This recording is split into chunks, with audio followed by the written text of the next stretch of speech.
Hi everyone. In the following response, I am going to discuss why the WBS is such an integral aspect of the overall project, in addition to some changes and modifications to the WBS and how that's relevant. And finally, I'm also going to discuss key differences between strategic planning and strategic management as far as how this week's content relates back to what we learned at the beginning of the course. So first, why the WBS is such an integral aspect of the overall project. The Work Breakdown Structure, or WBS, organizes the deliverables of a project into a very detail-oriented breakdown, which effectively presents a large quantity of information in a very digestible and manageable format. It's an integral aspect of the overall project for the following reasons. First, using the WBS while defining the project scope can help ensure the delivery of the project's outcomes and objectives. Clarity is a good thing. The more detail-oriented the project preparation, then the more likely the success of the project overall.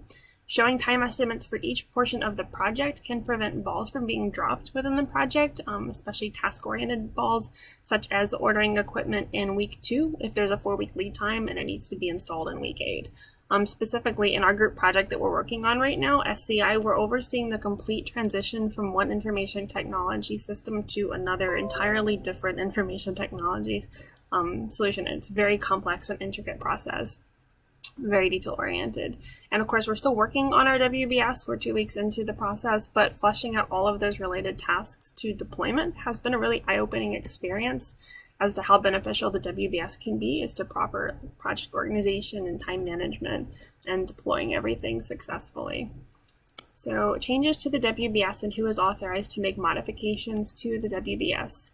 One of the main challenges with using the WBS is actually seamlessly integrating it into the project scheduling and budget, because those are items that can change frequently, as we've learned.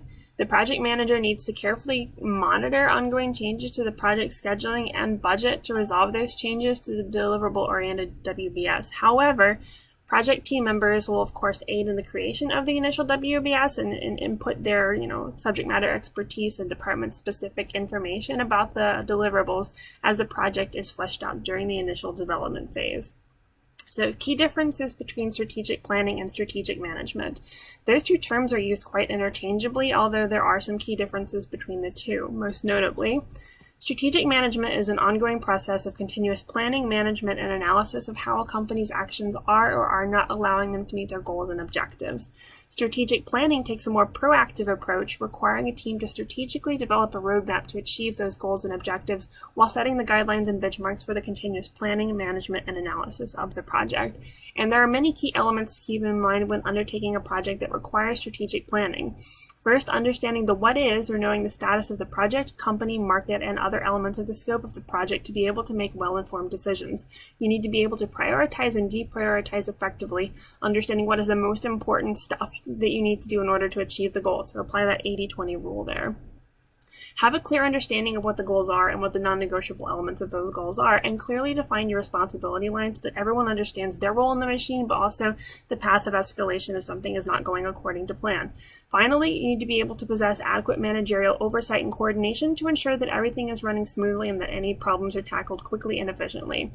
Strategic plans fail to be operational for many reasons. In my personal experience, I found the two most likely reasons to be poorly defined responsibility lines and inability to prioritize effectively.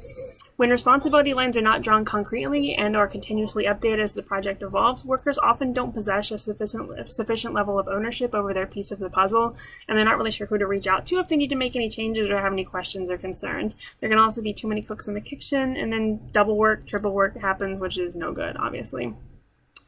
Some primary components of the strategic management process. I like to think of strategic management as writing the playbook for future projects and the goals that are going to pop up for the company. So, think about the necessary precursors to strategic planning. The responsibilities and duties of a strategic manager. I think by and large, the high-level responsibilities and duties of a strategic manager are being able to plan for the known and also the unknown workflow that's going to come across your desk, having an innate understanding and appreciation of the company's key values and value proposition, and being able to set short and long-term goals efficiently that will make best use of the company's resources while also creating a playbook that allows for iteration as needed. Finally, explaining why companies need strategic planning. Companies need strategic planning to be able to have a big picture and goal level perspective, rather than just having your head down and working at the task level and getting lost in the trees, in the weeds, so to speak. To be able to achieve the company's goals in a world of uncertainty, the company must first understand those higher level goals, understand how each individual cog in the machine plays a role in achieving those goals, and also have clearly defined processes for iteration and improvement as failures are observed and weak points in the processes are corrected.